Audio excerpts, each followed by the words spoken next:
कैसे हमारे प्यारे रसगुल्ला, तो आज शुरू करें कंपनी अकाउंट्स। 12th स्टैंडर्ड में शायद आप लोगों ने पढ़ा था अकाउंटिंग फॉर शेयर कैपिटल या कंपनी अकाउंट्स।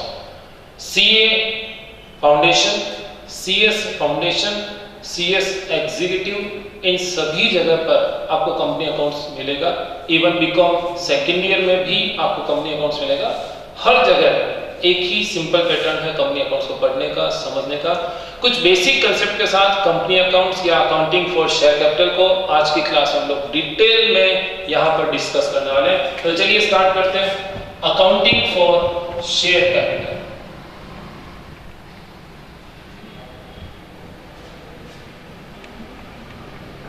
और इसी को आप लोग कंपनी अकाउंट्स के नाम से जानते हैं। चलिए स्टार्टिंग करते हैं 11th और 12th के स्टैंडर्ड से। 11th स्टैंडर्ड में आपने सबसे पहले पढ़ा था कि अगर एक सिंगल पर्सन अपनी कैपिटल इन्वेस्ट करके खुद बिजनेस को मैनेज करके अगर बिजनेस का प्रॉफिट खुद के लिए अर्न करता है तो इस पर्टिकुलर बिजनेस के फॉर्मेट का आपने नाम दिया था प्रोप्राइटरशिप कंसर्न। मान लेते हैं आपने अपना खुद का बिजनेस स्टार्ट किया, you are the single person, आप अकेले हैं, राइट, और आप अपनी खुद की कैपिटल इस बिजनेस में इन्वेस्ट कर रहे हैं, बिजनेस का मैनेजमेंट आप अकेले कर रहे हैं और बिजनेस का सारा प्रॉफिट आप अपने लिए लेकर जा रहे हैं। ये पर्टिकुलर कंसेप्ट है प्रोप्राइटरशिप कंसर्न।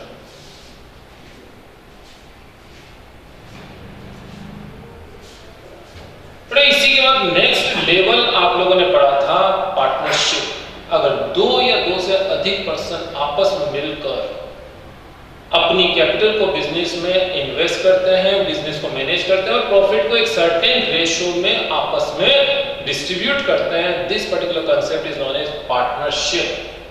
तो चलिए आपने एक दूसरा बिजनेस का लेवल यहां पर पढ़ा था। यहां दो जने हैं, माना कि 3 जने हैं और इन्होंने एक सर्टेन प्रोपोर्शन में कैपिटल को इन्वेस्ट किया, बिजनेस को मैनेज किया और प्रॉफिट आपस में डिस्ट्रीब्यूट किया। इसके बाद नेक्स्ट कंसेप्ट हमारे पास आता है, यह है कंपनी। हमारा बिजनेस का लेवल जैसे जैसे बढ़ेगा उसके अकॉर्डिंगली मेंबर्स भी बढ़ते जाएंगे। तो यहां पर हमारे पास कई जने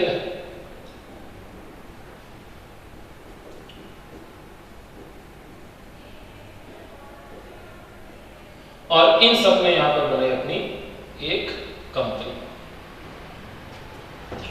तो पहला कंसेप्ट तो क्लियर हो गया कि प्रोप्राइटरशिप कंसर्न में एक सिंगल पर्सन बिजनेस में इन्वेस्टमेंट करता है, पार्टनरशिप में 2 या 2 से ज्यादा पर्सन होंगे और कंपनी में हजारों लाखों की संख्या में पर्सन इस कंपनी के ऑनर होंगे जो इस कैपिटल को बिजनेस में इन्वेस्ट करेंगे, राइट।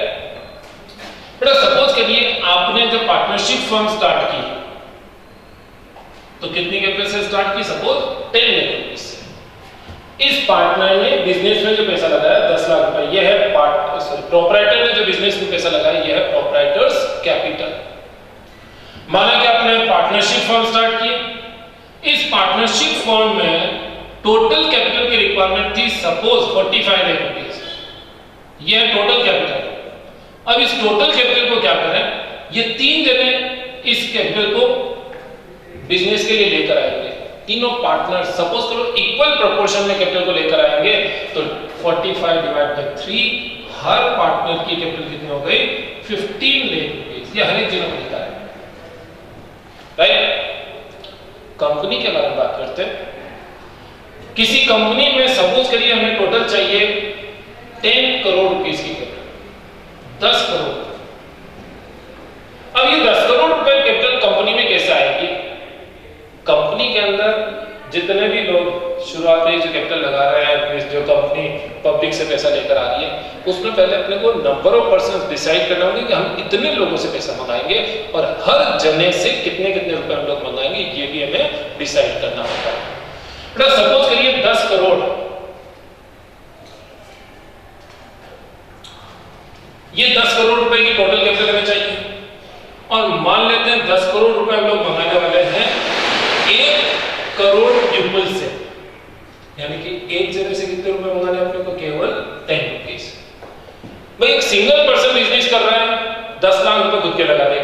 2-4 जने मिलकर कर रहे हैं तो 5 लाख 10 लाख 15 लाख रुपए लगा देंगे। बट सपोज करो आप ग्रुप के अंदर जब बिजनेस करते हो तो एक एक आदमी 10-10 20-20 लाख 50-50 लाख रुपए नहीं लगाएगा, बहुत छोटी छोटी अमाउंट से अपन अपने इस बिजनेस के अंदर पैसा कंट्रीब्यूट करते हैं। तो बेटा यहाँ पर अगर आप में से किसी भी पर्सन को इस कंपनी का ऑनर बनना है तो मिनिमम कितना रुपया देना पड़ेगा? बोले सर कम से कम 10 रुपया देने पड़ेंगे, तब जाकर हम कंपनी के अंदर ऑनरशिप का राइट ले पाएंगे। तो बेटा ये 10 रुपए का जो अमाउंट है इसी को बोलते हैं हम लोग शेयर, यानी कि आपका हिस्सा, आपने अपना हिस्सा इस कंपनी के अंदर देना है। टोटल 10 करोड़ में से आपको कितने देने? केवल 10 रुपए देने, ताकि आप इस कंपनी के अंदर ऑनरशिप का राइट ले पाएंगे। और वो सबसे छोटा अमाउंट जिसके पेमेंट से आप किसी कंपनी के अंदर ऑनरशिप का राइट ले सकते हैं, इसी अमाउंट को हम लोग बोलते हैं शेयर। शेयर यानी हिस्सा, टुकड़ा, अंश, व्हाटएवर जो भी आप बोले, ये है शेयर। सपोज कि हमने ये डिसाइड किया कि साहब हम ये 1 करोड़ पीपल से नहीं लाकर केवल 50 लाख पीपल से ही लेंगे, 50 लाख लोगों से अपने को 10 करोड़ रुपए लेने हैं। थोड़ा बताओ ना, एक जने को कितने रुपए देने पड़ेंगे? बोले सर यहाँ एक जने को 20 रुपए देने पड़ेंगे। तो ये 20 रुपए क्या हो गया हमारा? एक शेयर, वो मिनिमम अमाउंट जिससे आप किसी कंपनी में ऑनरशिप का राइट ले सकते हैं, इसको बोलते हैं शेयर। ना हम लोग डिसाइड करते नहीं सर हमें यहाँ 10 लाख लोग चाहिए, 50 लाख लोग भी नहीं चाहिए, तो इसका मतलब हर आदमी को कितने रुपए देने पड़ेंगे? बोले सर 100 रुपए देने पड़ेंगे। इस 100 रुपए का अमाउंट हमारे क्या कहलाएगा? Share, right. तो शेयर क्या है, ये चीज हम लोगों ने यहाँ पर समझी। अब बातचीत करते हैं कंपनी की रिक्वायरमेंट क्या होती है। कुछ पर्टिकुलर पॉइंट्स हम लोग डिस्कस करते हैं। प्रोप्राइटरशिप कंसर्न, कितनी कैपिटल लगाओगे? अगर आपको कोई बिजनेस करना है, ज्यादा कितनी कैपिटल लगाओगे? 10 लाख 20 लाख 50 लाख 1 करोड़ 2 करोड़? अगर आपको कोई इंडस्ट्री ऐसी लगानी है जिसमें 500 करोड़ 1000 करोड़ या 10,000 करोड़ रुपए की टोटल जरूरत हो, आपकी अकेले की कैपेसिटी नहीं है, न आप 2-3-4 जने पार्टनर मिलकर उस 10 करोड़ 50 करोड़ या 200-500 करोड़ को कैपिटल को कहीं से इन्वेस्ट कर सकते हो, उस केस में आपको किसकी जरूरत पड़ेगी? उस केस में आपको पब्लिक की जरूरत पड़ेगी, जिसका पैसा लगाकर आप इस कंपनी को इनकॉर्पोरेट कर पाएंगे, राइट। सेकंड, बातचीत करते हैं हम लोग लायबिलिटी के बारे में। आपने 11th और 12th में पढ़ा होगा, प्रोप्राइटरशिप कंसर्न में लायबिलिटी जो होती है वो अनलिमिटेड होती है। पहले तो ये समझना था ये लायबिलिटी लिमिटेड और अनलिमिटेड क्या होती है। अगर आपने जितनी कैपिटल बिजनेस में इन्वेस्ट की है उसके कंपैरिजन में बिजनेस में लॉस ज्यादा हो जाए और आपको अपनी पर्सनल एसेट से उस लॉस को फुलफिल करना हो, उस लॉस की भरपाई करनी हो या उस लायबिलिटीज का पेमेंट करना हो, तो इसे हम बोलते हैं अनलिमिटेड लायबिलिटी। तो प्रोप्राइटरशिप कंसर्न में हमेशा ऑनर की जो लायबिलिटी होती है ये अनलिमिटेड होती है, यानी कि इस बिजनेस में 10 लाख रुपए की जगह सपोज 12 लाख रुपए का लॉस हो जाए तो 2 लाख रुपए का एक्स्ट्रा जो लॉस है ये प्रोप्राइटर अपनी पर्सनल एसेट से उस लॉस का भुगतान करेगा, and it is known as unlimited liability. Partnership firm में भी ऐसा ही है, यहां पर भी पार्टनर्स की लायबिलिटीज होती है वो अनलिमिटेड होती है। यानी कि इस पार्टनरशिप फर्म में सपोज हम लोगों ने टोटल 45 लाख रुपए लगाए और बिजनेस में लॉस अगर सपोज 60 लाख रुपए का हो गया तो 15 लाख रुपए का अगर एक्स्ट्रा लॉस है तो इन पार्टनर्स को अपनी पर्सनल एसेट से उस लॉस का पेमेंट करना पड़ेगा, it is known as unlimited liability. Company में ये बात ध्यान रखिए, कंपनी में इन सभी मेंबर्स की जो लायबिलिटी होगी वो हमेशा लिमिटेड लायबिलिटी होगी। यानी कि अगर हर एक शेयर होल्डर ने, हर एक मेंबर ने कंपनी में 100 रुपए की कैपिटल का इन्वेस्टमेंट करना है और कंपनी में लॉस चाहे कितना ही हो जाए, ये पर्सन इस 100 रुपए से ज्यादा अमाउंट के लिए लायबल नहीं होगा। तो अगर हम लोग सिक्योरिटी पॉइंट ऑफ व्यू से सोचे, सेफ्टी पॉइंट ऑफ व्यू से सोचे, तो यहां पर ये प्रोप्राइटर अनसेफ है, यहां पार्टनर्स अनसेफ है, मगर यहां पर ये कंपनी के मेंबर्स जो है कंपैरेटिवली बहुत ज्यादा सेफ है। अब बात करते हैं पब्लिक की रिलायबिलिटी के बारे में। पब्लिक का भरोसा किस पे ज्यादा होता है? बेटा यहां पर बातचीत करें प्रोप्राइटरशिप कंसर्न। माना कि आपके गांव में किसी आदमी ने एक रेडीमेड गारमेंट्स की दुकान लगाई, कुछ टाइम पीरियड तक बहुत बढ़िया चला बिजनेस, बाद में मालूम चला बिजनेस डाउन हो गया। रातों रात वो बिजनेस को वाइंड अप करके वहां से चला जाए, आप लोग कुछ नहीं कर सकते। आपसे चाहे उसने कितने उधार माल खरीद रखा हो, आप उससे पेमेंट लेने के लिए कहाँ ढूंढते फिर पूरे हिंदुस्तान में, वर्ल्ड में कहाँ चला जाएगा आपको मालूम ही नहीं पड़ेगा। प्रोप्राइटरशिप कंसर्न में गवर्नमेंट का इस कंसर्न पर कोई फाउंडेशन नहीं है, क्योंकि इसने अपने आप को कहीं पर भी रजिस्टर्ड नहीं करवाया। बेटा पार्टनरशिप के केस में भी आप जानते हो, पार्टनरशिप फॉर्म कराने के लिए आपको एक सिंपल डॉक्यूमेंट की जरूरत पड़ती है, पार्टनरशिप डीड, वो भी नहीं बना तो भी चलेगा। तो पार्टनरशिप फॉर्म भी आपने कहीं पर रजिस्टर्ड नहीं करवानी होती है। बट कंपनी के बारे में बात करें तो इस कंपनी को आपको पहले रजिस्ट्रार ऑफ कंपनीज में रजिस्टर्ड करवाना पड़ता है। तो यहां पर ये अनरजिस्टर्ड है, ये भी अनरजिस्टर्ड है और ये रजिस्टर्ड है। यहां कोई गवर्नमेंट का कंट्रोल नहीं है, नो गवर्नमेंट कंट्रोल, यहां पर भी कोई गवर्नमेंट का कंट्रोल नहीं है। मगर यहां पर चूंकि आपने रजिस्ट्रार ऑफ कंपनीज में यानी आरओसी में अगर अपने आप को रजिस्टर्ड करा लिया तो आपके यहां पर रजिस्ट्रार ऑफ कंपनीज का क्या रहेगा, कंट्रोल रहेगा। आरओसी क्या है, गवर्नमेंट बॉडी है, तो गवर्नमेंट बॉडी का आपके ऊपर क्या हो गया, कंट्रोल हो गया।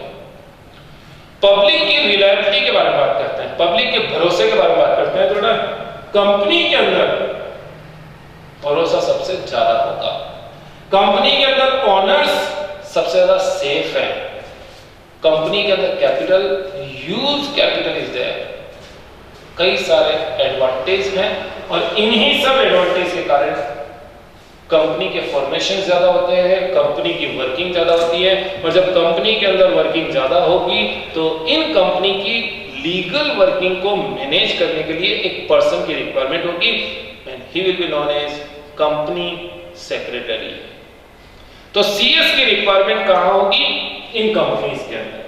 किस जगह पर होगी, तो कंपनीज के जितने भी लीगल मैटर हैं, आरओसी से रिलेटेड जितने भी मैटर हैं, शेयर मार्केट से रिलेटेड जितने भी मैटर है, इन मैटर को डील करने के लिए कंपनी सेक्रेटरी की रिक्वायरमेंट रहेगी। राइट, तो ये बेसिक आइडिया हमने लिया है कि कंपनी सेक्रेटरी की वर्किंग क्या होती है। चलो अब बातचीत करते हैं, अगर आपने प्रोप्राइटरशिप कंसर्न स्टार्ट किया और फ्यूचर में आप चाहते हैं कि मुझे तो इसको आगे कंटिन्यू नहीं रखना है, आप चाहें तो इसे वाइंड अप कर दीजिए और आप चाहें तो अपनी प्रोप्राइटरशिप कंसर्न को किसी भी अनदर पर्सन को सेल भी कर सकते हैं। पार्टनरशिप फर्म में क्या होगा, आपने पढ़ा होगा 12th स्टैंडर्ड में, retirement of partner, admission of partner, death of partner. तो कोई भी एक पार्टनर अपना बिजनेस अगर सेल करना चाहता है, अपना पार्ट किसी दूसरे पर्सन को बेच देगा और दूसरा पर्सन इस बिजनेस में आ जाएगा, या कब इस पार्टनरशिप फर्म के जो दूसरे पार्टनर है वो भी इनका हिस्सा परचेज कर सकते हैं। ये तो आपने पढ़ ही रखा है। यहां पर क्या प्रॉब्लम आती है, सपोज करिए ये पर्टिकुलर मेंबर ये रहता है मुंबई में, ये पर्टिकुलर मेंबर ये रहता है सपोज जयपुर में, ये मेंबर रहता है अहमदाबाद में, ये मेंबर रहता है बेंगलोर में। तो किसी भी कंपनी के मेंबर किसी एक पर्टिकुलर सिटी या एक पर्टिकुलर डिस्ट्रिक्ट या एक पर्टिकुलर स्टेट से रिलेटेड नहीं होते, ये all over India, even all over world में कहीं पर भी हो सकते हैं। ऐसी सिचुएशन में अगर इस पर्सन को अपना शेयर बेचकर यहां से निकलना हो कि साहब मैंने तो अपना इन्वेस्टमेंट किया था 6 महीने के लिए, 6 महीने बाद मेरे को उस कंपनी में नहीं रहना है, अब मुझे मेरा पैसा वापस चाहिए, तो क्या ये आदमी पूरे हिंदुस्तान भर में घूमकर लोगों से बातचीत करेगा कि यार तुम मेरा शेयर खरीदो, तुम मेरा शेयर खरीदो? बोले नहीं हो सकता सर। तो क्या ये आदमी इस कंपनी को वापस जाकर कहेगा नहीं साहब मुझे तो मेरा पैसा वापस दे दो? अगर सभी जने ऐसी कंपनी में चले जाएं और अपना पैसा मांगे तो कंपनी वापस बैंकरप्ट हो सकती है, फाइनेंशियली क्रंच यहां पर आ सकता है। किसी भी सिचुएशन में कंपनी इन शेयर होल्डर को उनका पैसा वापस नहीं लौटाती है। बोले तो फंस गए सर फिर तो सारे? बोले ऐसा नहीं है। ये सभी मेंबर्स, ये सभी शेयर होल्डर अपने शेयर को किसी भी दूसरे पर्सन को ट्रांसफर कर सकते हैं और दूसरे पर्सन से ये शेयर एक्वायर भी कर सकते हैं, मगर इसके लिए हमारे यहाँ अलग से एक मार्केट बना दिया गया है और इसी मार्केट को बोलते हैं स्टॉक एक्सचेंज, शेयर मार्केट। नाम सुना होगा? चलिए इस स्टॉक एक्सचेंज के बारे में ही कुछ बातचीत कर लेते हैं, शेयर मार्केट के बारे में हम लोग थोड़ी सी बातचीत कर लेते हैं। स्टॉक एक्सचेंज, आपने दो बड़े स्टॉक एक्सचेंज के बारे में नाम सुना होंगे। वैसे तो टोटल 18 स्टॉक एक्सचेंज इंडिया में थे, धीरे धीरे काफी जगह बंद हो गए। अभी दो स्टॉक एक्सचेंज है जहां पर सबसे ज्यादा वर्किंग होती है शेयर्स के बारे में, एक बीएसई और दूसरा है एनएसई। बीएसई बोले तो बॉम्बे स्टॉक एक्सचेंज और एनएसई बोले तो नेशनल स्टॉक एक्सचेंज। स्टॉक को ही शेयर कहा जाता है। Stock and shares both are same, दोनों में कोई चेंज नहीं। एक्सचेंज यानी खरीदना और बेचना। तो बेटा वो पर्टिकुलर जगह है जहां पर किन्हीं भी कंपनी के शेयर को खरीदा और बेचा जा सकता हो, इन्हें बोलते हैं स्टॉक एक्सचेंज, राइट। तो बॉम्बे स्टॉक एक्सचेंज और नेशनल स्टॉक एक्सचेंज, ये दो ऐसे स्टॉक एक्सचेंज हैं जहां पर कंपनीज के शेयर्स को खरीदा और बेचा जाता है। मगर किस कंपनी के शेयर को खरीदा और बेचा जाएगा? बेटा प्राइवेट लिमिटेड कंपनी जो होती है उनके शेयर को खरीदा और बेचा नहीं जाता, ये तो आपको क्लियर है। तो कौन सी कंपनी के खरीदे जाएंगे? पब्लिक लिमिटेड कंपनीज के शेयर्स को ही खरीदा जाएगा और बेचा जाएगा। पब्लिक लिमिटेड का मतलब होता है पब्लिक को आपने शेयर्स अगर इशू किए उस कंपनी के लिए, मगर उसके लिए भी क्या करना होगा? इस कंपनी को अपना आपको स्टॉक एक्सचेंज में भी रजिस्टर्ड करवाना होता है, जिसको हम बोलते हैं लिस्टेड करवाना। अगर कोई कंपनी स्टॉक एक्सचेंज में लिस्टेड है या रजिस्टर्ड है, उसी कंपनी के शेयर्स यहां पर खरीदे और बेचे जा सकते हैं, राइट। अब ये कैसे खरीदे जाएंगे और कैसे बेचे जाएंगे, तो बताइएगा। बॉम्बे स्टॉक एक्सचेंज और नेशनल स्टॉक एक्सचेंज कहां पर सिचुएटेड है? तो बोला सर दोनों मुंबई में है। अब सपोज करो मुंबई के आदमी को अगर शेयर खरीदने बेचने तो वो तो वहां पर चला जाएगा, बट अहमदाबाद, जयपुर या चेन्नई या बेंगलोर का आदमी भी क्या शेयर को खरीदने और बेचने के लिए बॉम्बे जाएगा? बोले नहीं सर, पॉसिबल नहीं है। तो फिर तो ये शेयर को खरीद और बेच नहीं पाएंगे। बोले ऐसा नहीं है सर, आजकल तो हर चीज ऑनलाइन होती है। तो यहाँ पर बॉम्बे स्टॉक एक्सचेंज और नेशनल स्टॉक एक्सचेंज में अगर शेयर्स की ट्रेडिंग करनी है, शेयर्स खरीदने और बेचने, तो इसके लिए इन्होंने कुछ ब्रोकर्स अपॉइंट किए।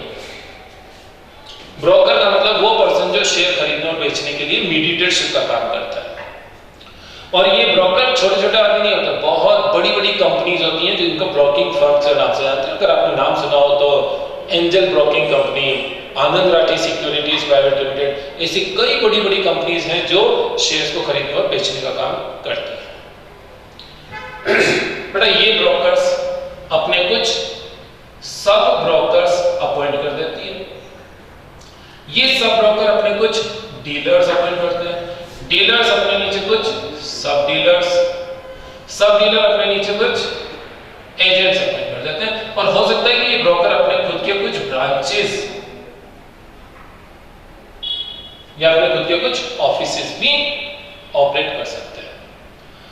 तो ब्रोकर तो है मुंबई में, मगर सब ब्रोकर बनाए जाते हैं ऑल इंडिया में, अलग अलग स्टेट में। राजस्थान के लिए सब ब्रोकर बना दिया जाएगा, गुजरात के लिए अलग, आसाम के लिए अलग, दिल्ली के लिए अलग, महाराष्ट्र के लिए अलग। अब ये सब ब्रोकर वापस क्या बनाएंगे? डीलर। ये बनाएंगे डिस्ट्रिक्ट लेवल पर डीलर्स। डिस्ट्रिक्ट लेवल के बाद आगे वापस छोटे छोटे गांवों के अंदर सब डीलर और एजेंट बना दिए जाते हैं और कंपनीज अपने खुद की ब्रांचेस बड़ी बड़ी सिटीज के अंदर ओपन करती है। इन सभी ब्रोकर, सब ब्रोकर, डीलर, सब डीलर, अगेन एजेंट और ब्रांचेस के यहां पर क्या पड़े होते हैं? कुछ कंप्यूटर सिस्टम्स होते हैं।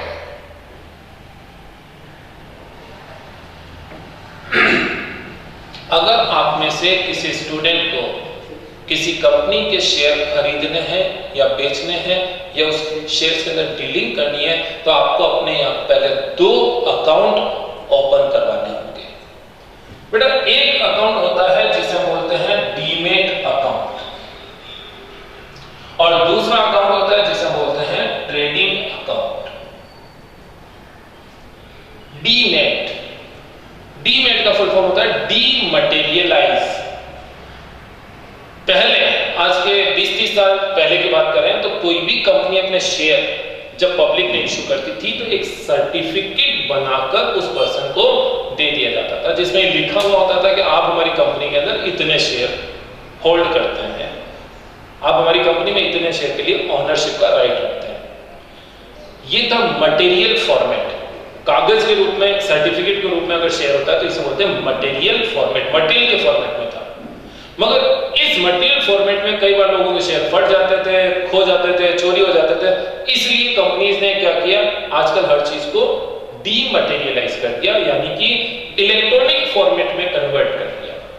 अब आपका एक अकाउंट होता है, उस अकाउंट में आपके पास किस किस कंपनी के कितने कितने शेयर है, वो शेयर आपको केवल इंटरनेट पर अपने अकाउंट में नजर आ जाते हैं कि मेरे पास इन सभी कंपनीज के इतने इतने शेयर हैं, इनकी आज की मार्केट वैल्यू इतनी है, और इस अकाउंट को कहा जाता है डीमटेरियलाइज अकाउंट, डीमैट अकाउंट। अच्छा, एक दूसरा अकाउंट बनाया जाता है ट्रेडिंग अकाउंट। ट्रेडिंग अकाउंट का मतलब होता है शेयर्स को खरीदकर बेचने, डेली एक्टिविटीज के लिए शेयर को खरीदना और शेयर को बेचना, इसको हम लोग क्या बोलेंगे, डीमैट अकाउंट, राइट। तो ये दो अकाउंट बनाए जाएंगे। आपके पास शेयर इतने पड़े हैं, स्टॉक, अगर शेयर्स का भी आपको स्टॉक देखना है वो कौन सा अकाउंट में आएगा, डीमैट अकाउंट में। शेयर खरीदा और बेचा, उसमें प्रॉफिट लॉस कितना हुआ, वो कौन सा अकाउंट में आएगा, ट्रेडिंग अकाउंट, राइट। बट यहां पर अलग अलग टीवी की स्क्रीन पर आपको शेयर की प्राइसेस लिखी भी आती हैं, आपको मालूम पड़ता है कि शेयर की लेटेस्ट प्राइस क्या है। आप जिस प्राइस में खरीदना चाहते हैं तो आप इसमें क्या लिखेंगे, बाई। माना कि रिलायंस का शेयर आपको 227 रुपए में खरीदना है, और कोई दूसरा पर्सन जो इस शेयर को बेचना चाहता है वो यहाँ पे लिखेगा सेल, और माना कि उसे रिलायंस का शेयर 229 रुपए में बेचना है, तो आप कितने में खरीद रहे हो, 227 में, बेच कितने में रहे हैं, 229 में। ये सौदा नहीं होगा। हाँ, आप जब एग्री करोगे, ठीक है सर मैं ये शेयर 229 में खरीदना चाहता हूं, जैसे ही आप बोलोगे इसके शेयर निकलकर आपके कौन से अकाउंट में आ जाएंगे, ट्रेडिंग अकाउंट में। ट्रेडिंग अकाउंट से शाम को कौन से अकाउंट में चले जाएंगे, आपके डीमैट अकाउंट में चले जाएंगे। खरीदना बेचना किससे होगा, पहले ट्रेडिंग अकाउंट से, और लास्ट में स्टॉक का ट्रांसफर होता है डीमैट अकाउंट। तो यहां पर शेयर्स के ट्रांजैक्शन होते हैं ऑनलाइन, कंप्यूटर की सहायता से, इंटरनेट की सहायता से, राइट। तो कुछ बेसिक पॉइंट के बारे में हम लोगों ने जानकारी दी है कि किसी कंपनी के अंदर शेयर्स क्या होता है, शेयर्स खरीदे और बेचे कैसे जाते हैं। और अब अपन बातचीत करते हैं कंपनी का इनकॉर्पोरेशन कैसे किया जाता है, राइट। चलिए तो बातचीत करते हैं कंपनी का रजिस्ट्रेशन किस तरीके से होता है। उसके बाद अपन बातचीत करेंगे कंपनी अपने शेयर्स पब्लिक में इशू कैसे कर सकती है, राइट।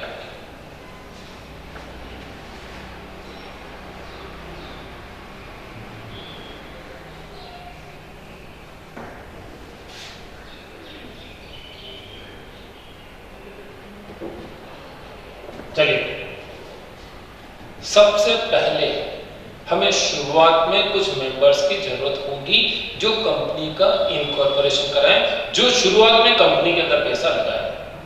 और इन लोगों को हम लोग नाम देते हैं प्रमोटर्स। कंपनी की शुरुआत के समय जो लोग कंपनी में अपना पैसा इन्वेस्ट करते हैं, जो शुरुआत में कंपनी का इनकॉर्पोरेशन करवाते हैं, जो लोग शुरुआत में कंपनी को मैनेजमेंट को देखते हैं, इन लोगों को हम लोग क्या नाम देंगे, प्रमोटर्स। मान लेते हैं हम टोटल 20 जने हैं और सभी 20 जने 1-1 लाख रुपए लगाकर एक कंपनी इनकॉर्पोरेट करते हैं। टोटल कितने प्रमोटर्स हो गए, 20 मेंबर्स, और हर एक जना कितने रुपए लगाएगा, 1 लाख रुपए लगाएगा। तो बताओ कंपनी के अंदर कैपिटल कितनी हो गई, 20 लाख रुपए। कंपनी शुरुआत करने से पहले हमें कंपनी का एक नाम तो डिसाइड करना पड़ेगा। तो चलिए काम करते हैं, तो रिलायंस के नाम से कंपनी बना लेते हैं, रिलायंस इंडस्ट्री। क्या नाम रख सकते हैं, बोले नहीं बेटा, यहाँ पर रजिस्ट्रार ऑफ कंपनी जो एक गवर्नमेंट बॉडी है, इसकी कंट्रोलिंग है कि आप एक ही नाम से अलग अलग कंपनी नहीं बना सकते। नाम सिमिलर नहीं होना चाहिए, आप एक नया नाम अपने यहाँ पर रखिए, नए नाम से कंपनी शुरू करिए।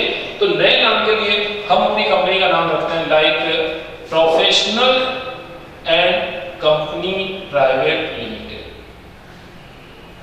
प्राइवेट लिमिटेड का मतलब केवल हम अपना अपना पैसा लगाएंगे, और अगर इसको पब्लिक लिमिटेड करते हैं तो इसका मतलब अब हम पब्लिक से भी पैसा ले सकते हैं। ठीक है, प्राइवेट लिमिटेड का मतलब केवल हम मिलकर अपना फ्रेंड सर्कल का ग्रुप जो अपना है वही पैसा लगाएंगे, पब्लिक इसमें पार्टिसिपेट नहीं करेगी। और पब्लिक लिमिटेड का मतलब पब्लिक से भी हम लोग पैसा ले सकते हैं, शेयर्स पब्लिक में इश्यू कर सकते हैं। बट यहां पर एक गवर्नमेंट बॉडी है जिसको नाम दिया जाता है, यह है आरओसी। आरओसी बोले तो रजिस्ट्रार ऑफ कंपनीज। सबसे पहले आपको अपनी कंपनी को इस आरओसी में रजिस्टर्ड करवाना पड़ेगा। इसके लिए आपको कुछ चार्जेस पे करने होंगे, कुछ फॉर्म्स वगैरह INC 1 INC 9 वगैरह फॉर्म वगैरह भरने, वो फॉर्म्स वगैरह आपको भरने होंगे। इसके साथ साथ आपको इस आरओसी को कुछ इंफॉर्मेशंस भी देनी होगी। आप नाम क्या रखना चाह रहे हैं, अगर नाम अवेलेबल होगा तो आपको वहां से परमिशन मिल जाएगी, नहीं होगा तो आपको नए नाम के लिए कहा जाएगा। सबसे पहले तो आप नेम डिसाइड करेंगे, इसके बाद कंपनी का एड्रेस डिसाइड किया जाएगा, कंपनी का ऑब्जेक्ट, किस ऑब्जेक्ट के लिए कंपनी बनाई गई, कंपनी का मेन बिजनेस, कंपनी के प्रमोटर्स की डिटेल, कंपनी के डायरेक्टर्स की डिटेल, जो इस कंपनी का मैनेजमेंट का काम देखेंगे, तो कंपनी के डायरेक्टर्स की डिटेल। इसके अलावा कंपनी के जो भी रूल्स एंड रेगुलेशंस, बट इन्हीं को हम लोग बोलते हैं MOA या AOA, memorandum of association and articles of association. ये कंपनी के जो रूल्स एंड रेगुलेशन है जिसमें कंपनी की टोटल डिटेल दी जाती है, इन्हीं को हम लोग MOA और AOA के नाम से जानते हैं, राइट। चलिए, अब आपको क्या करना होगा, इस कंपनी को फ्यूचर में कैपिटल की जरूरत होगी, तो कैपिटल कहां से आएगी, तो ऑब्वियस पब्लिक से आएगी। तो क्या आप जब इच्छा हो तो पब्लिक से पैसा मांगने चले जाएंगे, बोले हमारे को पैसा दे दो, बोले नहीं सर इसके लिए हमें परमिशन लेनी पड़ेगी। परमिशन किससे लेनी पड़ेगी, बोले सर आरओसी से परमिशन लेनी पड़ेगी। ये हम अपनी लाइफ टाइम में टोटल कितनी कैपिटल पब्लिक से मंगा सकते हैं। बेटा आरओसी आपको जो परमिशन देगी, इसके बदले में भी आपसे फी चार्ज की जाएगी। कोई भी कंपनी अपनी लाइफ टाइम में पब्लिक से कितना कैपिटल जनरेट कर सकती है, पब्लिक से कितना पैसा मंगा सकती है, इसके लिए पहले ये कंपनी क्या करेगी, आरओसी से परमिशन लेगी। क्या चीज ले रही है, ऑथराइजेशन ले रही है। और जितनी शेयर कैपिटल के लिए ऑथराइजेशन लिया जाए, इसी को कहा जाता है ऑथराइज्ड शेयर कैपिटल। और ऑथराइज्ड शेयर कैपिटल को हम लोग कहां लिखेंगे, MOA और AOA में लिखेंगे। ऑथराइज्ड शेयर कैपिटल का मतलब है कंपनी के द्वारा रजिस्ट्रार ऑफ कंपनी से परमिशन ली गई, एक ऑथराइजेशन लिया गया कि ये कंपनी अपनी लाइफ टाइम में पब्लिक से कितना पैसा मंगा सकती है, शेयर कैपिटल के रूप में कितना पैसा मंगा सकती है, इसे हम बोलते हैं ऑथराइज्ड शेयर कैपिटल। एक बात बताऊं बेटा, क्या आपने आरओसी से परमिशन ली है, पब्लिक से पैसा आ गया, बोले सर पब्लिक से नहीं आया, अभी तो हमने परमिशन ली, एक लेटर हमारे पास आया कि हाँ पब्लिक से आप इतना पैसा ले सकते हो, फ्यूचर में लेंगे। तो ये जब ऑथराइज्ड शेयर कैपिटल के लिए हमने कंपनी ने आरओसी से परमिशन ली ना, तो ऑथराइज्ड शेयर कैपिटल के लिए हम कोई जर्नल एंट्री पास नहीं करते हैं, कोई जर्नल एंट्री पास नहीं की जाएगी, राइट। तो फिर क्या करें, ऑथराइज्ड शेयर कैपिटल को हम दो पार्ट में डिवाइड करते हैं। सपोज हमें 50,000 इक्विटी शेयर इशू करना है ऑफ ₹100, कैपिटल कितने होंगे 50 रुपीज, और 20,000 प्रेफरेंस शेयर इशू करना है ऑफ ₹100, कैपिटल कितने होंगे 20 रुपीज। ये इसकी टोटल ऑथराइज्ड शेयर कैपिटल हो गई, यानी कि ये कंपनी अपनी पूरी लाइफ टाइम में 70 लाख रुपए से ज्यादा की कैपिटल पब्लिक में इश्यू नहीं कर सकती। तो ये इसकी मैक्सिमम परमिसिबल कैपिटल हो गई, जो आरओसी से इसने परमिशन ली है और लाइफ टाइम में पब्लिक से इतना कैपिटल मंगा सकती है। हाँ, अगर ये कंपनी चाहे फ्यूचर में इसको ज्यादा कैपिटल मंगानी है तो कोई बात नहीं, ये एक्स्ट्रा फी पे करेंगे आरओसी को, और आरओसी इस ऑथराइज्ड शेयर कैपिटल को बढ़ाने के लिए परमिशन दे देंगे।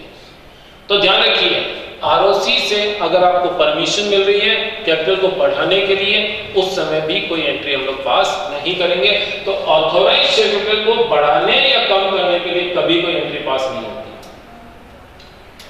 ऑथराइज्ड शेयर कैपिटल को कभी बैलेंस शीट का पार्ट नहीं माना जाता है। ऑथराइज्ड शेयर कैपिटल को हम लोग एमओए और एओ में लिखते हैं, इसके लिए कभी कोई जर्नल एंट्री पास नहीं की जाती है। राइट, अब इन 50 लाख रुपए की इक्विटी शेयर कैपिटल में से हमें पब्लिक से माना कि 40 लाख रुपए की कैपिटल अभी मंगानी है।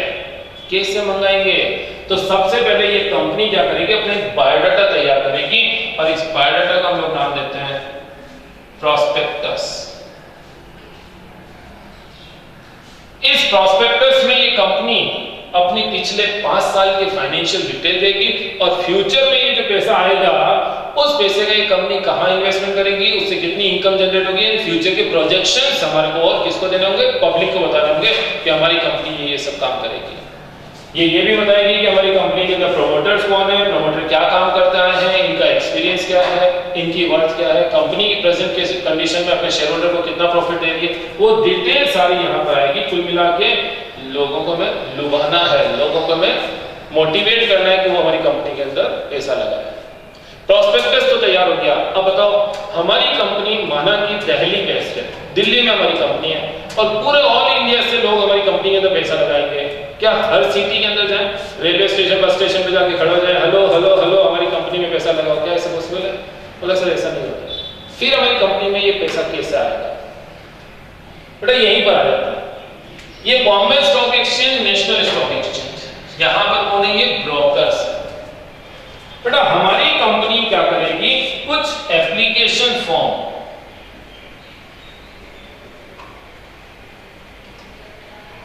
और कुछ प्रॉस्पेक्टस, ये एप्लीकेशन और फॉर्म जाकर किसको दे देगी? ब्रोकर्स को देगी। ये ब्रोकर इन्हें कहां डिस्ट्रीब्यूट करवाएंगे? सब ब्रोकर के पास। सब ब्रोकर क्या भेजेंगे? डीलर्स दे, सब डीलर दे, एजेंट दे, ब्रांचेस, हर जगह पर हमारी कंपनी के प्रॉस्पेक्टस और शेयर्स के लिए एप्लीकेशन फॉर्म पहुंच गए। यहां पर कौन आ रही है? बेटा यहां जनता आ रही है जो शेयर मार्केट में इंटरेस्ट लेती है, शेयर्स खरीदने और बेचने का काम करती है। तो बेटा ये सभी लोग इस जनता को क्या बोलेंगे कि भाई ये एक नई कंपनी आई है, प्रोफेशनल कंपनी है, ये कंपनी बहुत अच्छी है, लोगों को रिटर्न बहुत दे रही है, आप एक काम करो इस कंपनी के अंदर पैसे लगाओ। तो भाई ये जनता हमारा एप्लीकेशन फॉर्म पढ़ेगी, उसको फिल करेगी, एक चेक और एक डीडी लगाएगी, जो मिनिमम अमाउंट जितने भी शेयर उनको लेने उस हिसाब से, और वो सब भेजेगी इन लोगों के पास, सब इकट्ठे होंगे ब्रोकर के पास, ब्रोकर किसको देगा? इस कंपनी को देगा। तो इस तरीके से हमारे पास एप्लीकेशंस हमें रिसीव होती है। राइट, क्या ये लोग काम फ्री में करेंगे? बोले नहीं सर, इसके लिए हम लोग इन्हें पैसा देंगे। पैसे के लिए हर आदमी काम करता है, तो ये इनको हम लोग पैसा देंगे ताकि वो पब्लिक से पैसा कलेक्ट करके हमें दे। तो इस तरीके से हम लोग अपनी कंपनी के शेयर्स पब्लिक में इशू करते हैं। अब ऑथराइज्ड शेयर कैपिटल हो चुकी है, इसके बाद अपन डिस्कस करते हैं issued share capital, subscribe share capital, paid up capital, reserve capital, ये सब चीजें क्या है अपन ये नेक्स्ट लेक्चर के अंदर डिस्कस करें। चलिए, ओके, थैंक यू।